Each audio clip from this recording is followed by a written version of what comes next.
Aquí empezamos el desarrollo de la información, amigos. Guayaquil avanza en el camino a la reactivación económica luego de la pandemia que causó millonarias pérdidas. Los ciudadanos están acudiendo masivamente a bares y restaurantes.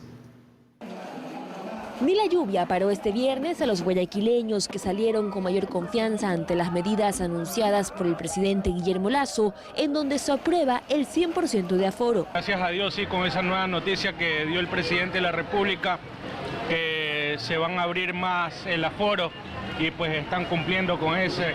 Lo importante es tampoco no bajar los brazos pues, y mantener todas las medidas de bioseguridad. Que las ventas sin duda van a aumentar, es lo que dicen confiados los comerciantes, en vista de que la afluencia será mucho mayor. Ya en Puerto Santa Ana, por ejemplo, se veía más movimiento. Nos ayuda muchísimo, la verdad es que nos alegra tener otra vez la clientela con nosotros. Asimismo, en los restaurantes populares, familias enteras, incluso turistas, se dieron cita. La verdad que sirve bastante esto para reactivar la economía de estos microempresarios, ya que el confinamiento y la pandemia mismo ha hecho mucho daño. Este primer sábado, sin mayores restricciones, también se notó en la cantidad de personas que salieron desde muy temprano, sobre todo en el casco comercial de la ciudad, la bahía de Guayaquil. Y aunque las ventas no han sido malas, aseguran que todavía falta para llegar a las ganancias que tenían antes del inicio de la pandemia. Está un poquito todavía abajo, pero vamos mejorando poco a poco. Bueno, la verdad las ventas han estado bien. Carola, quien viene desde la provincia de Manabí, aprovechó hasta para comprar artículos para el hogar, pero ella con la mascarilla puesta para evitar cualquier riesgo. Otra vez empezamos con un trabajo en los ingresos porque ya nos hacía falta. 2 años después, todos los restaurantes, lugares de entretenimiento, centros comerciales, cines y lugares de trabajo tendrán un 100% de aforo. Esto como resultado de la disminución y control de casos de COVID-19 en el país. Valery Villalba, 24 horas. Y pese a la decisión del COE Nacional, el alcalde de Quito, Santiago Guarderas, aclaró que sigue vigente la resolución que determina límites en los aforos de ciertos establecimientos como bares, discotecas, entre otros. Sin embargo, el proceso de reactivación se evidencia principalmente en las calles del centro histórico. La normalidad prácticamente ha retornado a las calles del centro histórico de Quito. La concurrencia de visitantes es similar a la de años anteriores a la pandemia, con la diferencia que ahora las personas utilizan un cubrebocas. Se evidencia que las actividades comerciales y turísticas se han reactivado. Hay entusiasmo en dueños de negocios del sector y más después del anuncio presidencial de autorizar los aforos al 100% para todas las actividades. Estamos aquí para servir a todos porque ya estamos reactivados. Como usted puede ver, ya estamos con bastantes clientes. Los clientes también están de acuerdo con esa disposición. Recibidas las vacunas nos sentimos libres, de hecho estamos aquí por eso. Tenemos que volver a la normalidad con las debidas precauciones. Sin embargo, este sábado, el alcalde Santiago Guarderas aclaró que en Quito todavía rige la última resolución sobre los aforos, emitida por el COE Metropolitano cuando decidió cambiar la alerta a color verde. En función del último estudio que tuvimos de la Secretaría de Salud, Quito pasó a alarma verde y se aplican los aforos que en esa resolución previamente establecida corresponden a ese tipo de alarma. En esa resolución se determinan límites máximos de ingreso para ciertas actividades. El aforo del 80% se aplica a bares, discotecas, karaokes, centros de tolerancia, piscinas, canchas y ligas deportivas. El 90% de aforo permitido, mientras tanto, es para restaurantes y espectáculos públicos en espacios cerrados. Pero de ahí la mayoría de establecimientos puede operar con el 100% de aforo, como centros comerciales, supermercados, agencias bancarias, cines y teatros. Este retorno progresivo a la normalidad ha provocado que aumente la presencia de turistas extranjeros en la ciudad. Y bueno, estamos aquí conociendo el país por primera vez. Me gustó mucho la parte cultural, sobre todo. Hay muchas ganas de viajar en todo el mundo. Veo el país muy concienciado con la seguridad ante la pandemia. Por eso señalaron que el proceso de reactivación es fundamental actualmente. Alberto Luna, 24 horas. La ministra de Salud asegura que la nueva variante BA2 de Omicron no es motivo de preocupación. Pese a que se ha confirmado su presencia en el país, esta sería sensible a las vacunas. Son 5 los casos confirmados de la nueva variante BA2 de Omicron en Ecuador. Esta rama del virus es más contagiosa que la anterior, que afectó al país en diciembre. Pero entonces, ¿esto sería un nuevo peligro para el país? Hay que preocuparse. La ministra de Salud dice que no. Y no tenemos que estar preocupados por esta nueva sublinaje que ha aparecido. Es un sublinaje que se viene presentando en el mundo desde aproximadamente febrero. Sabemos que es más contagiosa, no hay indicadores de que es más letal ni más peligrosa. La vacunación sería uno de los puntos vitales para mantenerse tranquilos frente a la nueva variante.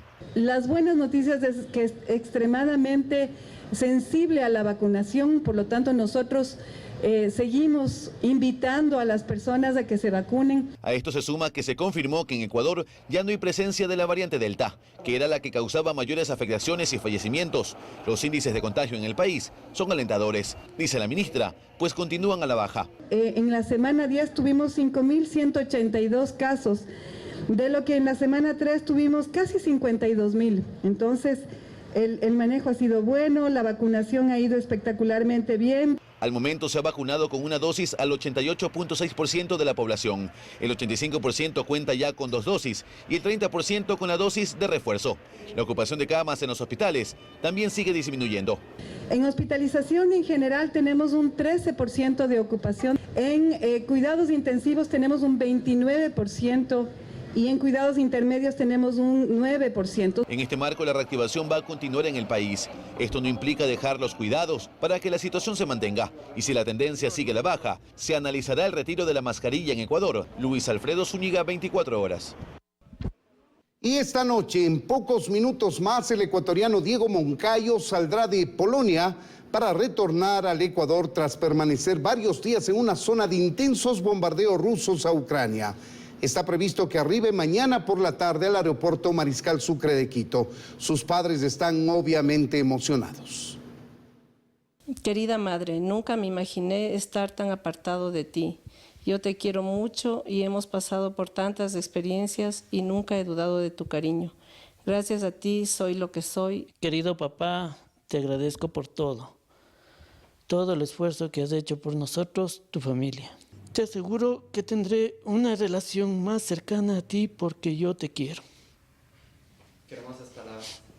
Cuando Diego se fue a Ucrania por estudios, dejó a sus padres una bandera de Ecuador con esos conmovedores mensajes. Ninguno de los tres imaginó que una guerra iba a poner fin a la estancia de Diego en ese país. Este lunes retornará a Ecuador luego de atravesar una compleja situación por permanecer varios días en Chotska, un pequeño poblado ubicado cerca de la frontera con Rusia. La alegría de volver a verlo es inmensa. Me disculpan, yo no me he quebrantado en todo este tiempo, pero este momento me ha ganado. Diego tuvo suerte. Salió de Chotska un día antes de que ocurriera otro bombardeo. No había luz, no había agua, no había internet.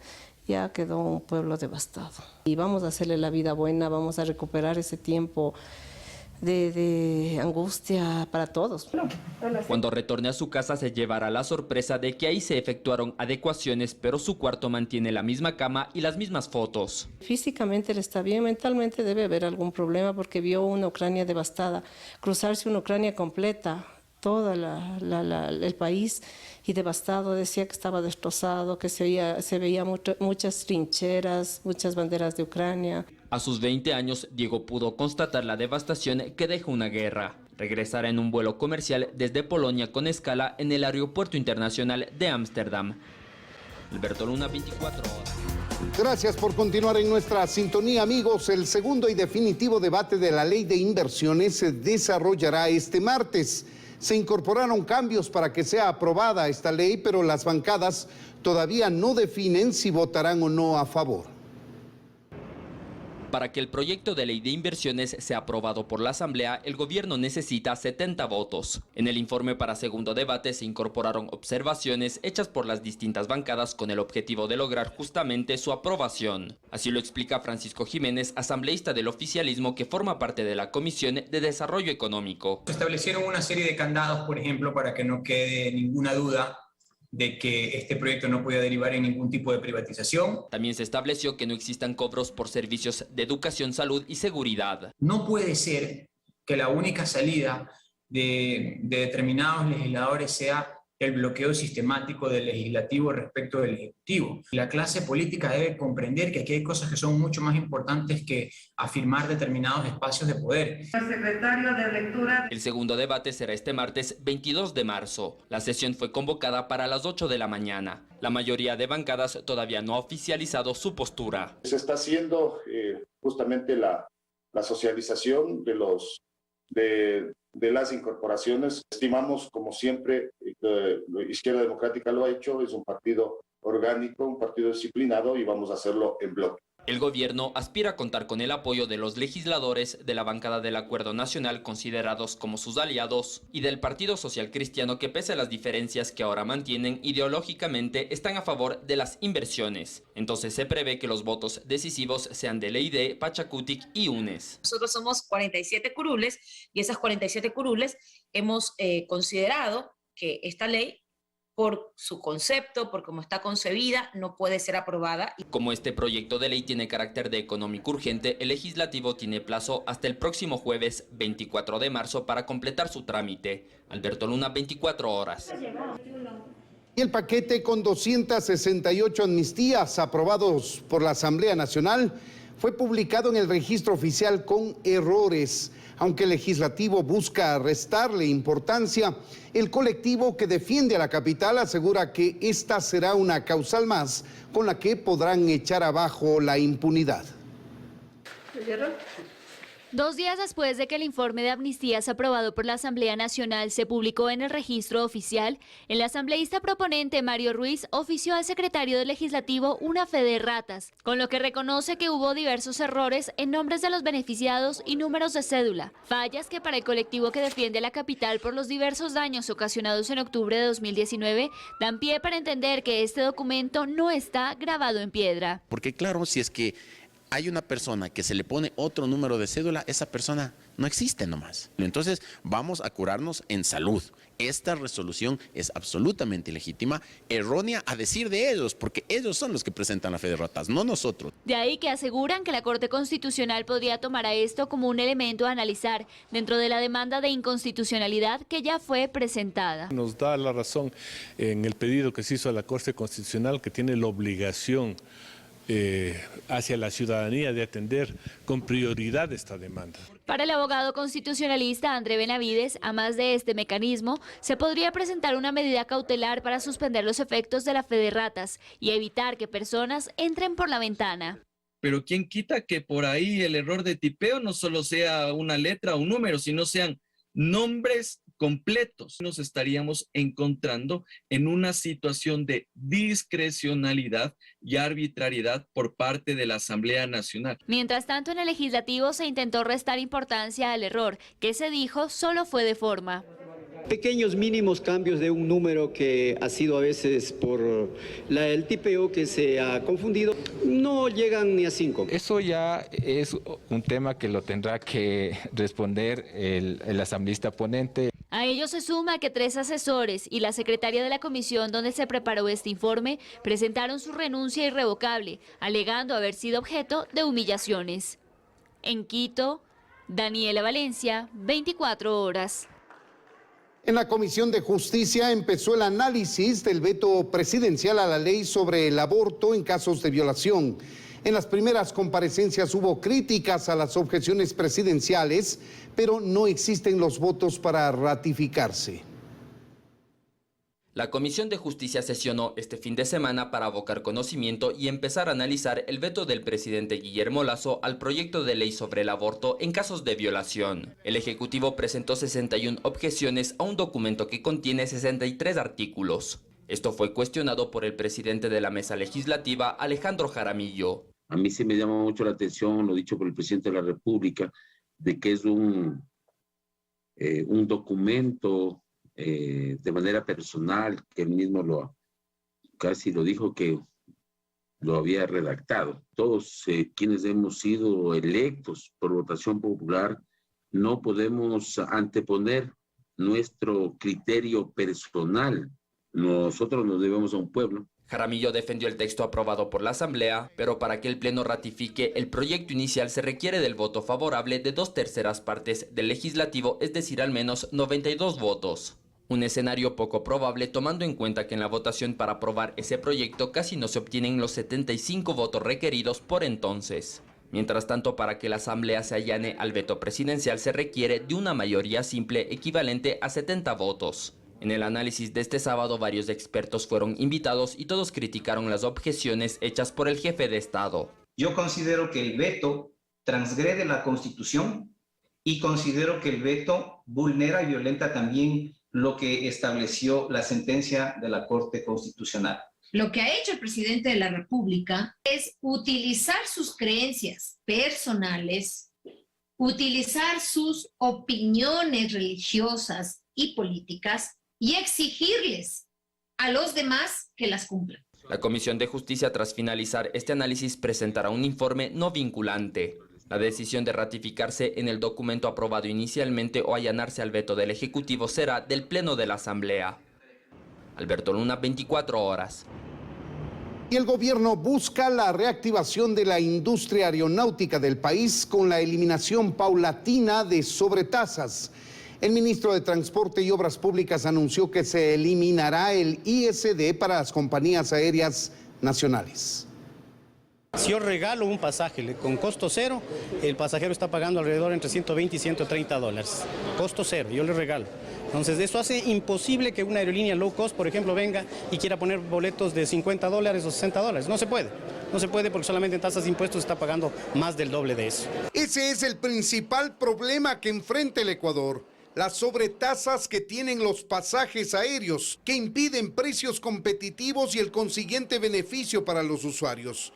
Por ello, el gobierno busca aliviar al sector aeronáutico, eliminando paulatinamente esos valores que hacen caro el pasaje aéreo. Y esa es nuestra obligación, también impulsar la eliminación del ISD para las empresas nacionales, para que tengan una competitividad en iguales condiciones. Esta eliminación, que ya se hizo para las aerolíneas extranjeras, solo dependería de la decisión política del gobierno mediante un decreto, tras los análisis económicos del impacto de la medida, que no sería mayor. En las aerolíneas internacionales era alrededor de 15 millones, poco más menos, y en las domésticas no estamos hablando de más de 2 millones. Entonces, básicamente lo que estamos esperando es que se tome la decisión. Este y otros temas se analizaron en el marco del evento Aviation Day Ecuador de la Asociación de Transporte Aéreo Internacional IATA, por sus siglas en inglés, que se realizó en el Ecuador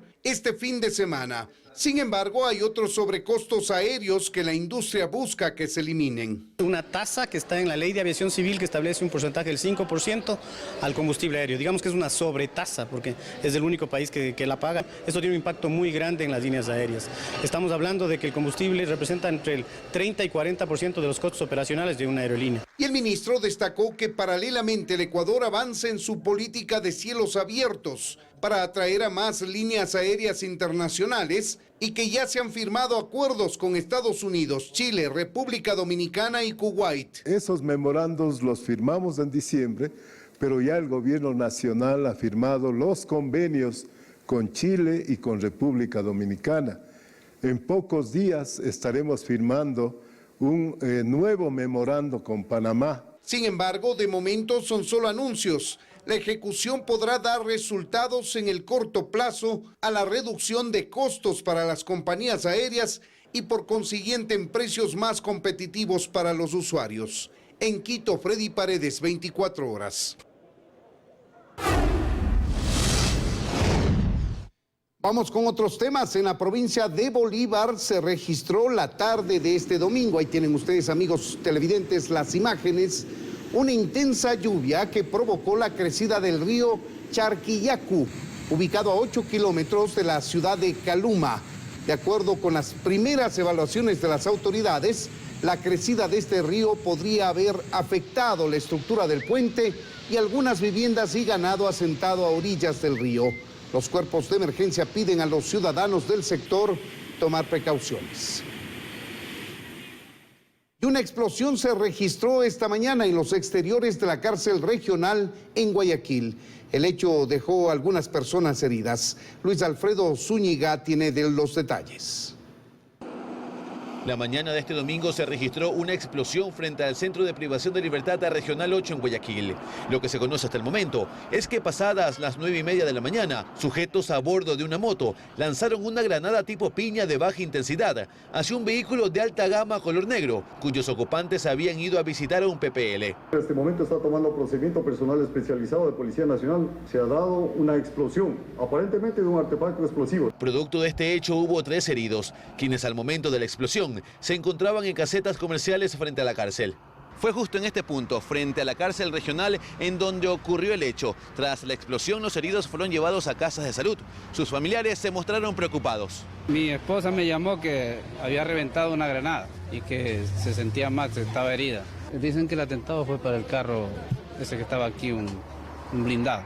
Ocurrido el hecho, personal policial acordonó la zona y retiró el vehículo que recibe el impacto. Además, informó que los heridos se encuentran estables. Tienen golpes de acuerdo a la onda expansiva en sus miembros superiores. Horas después, frente a la cárcel regional, aún se observaban rastros de la explosión. Incluso un vehículo de un agente penitenciario resultó afectado con vidrios rotos debido a la onda expansiva.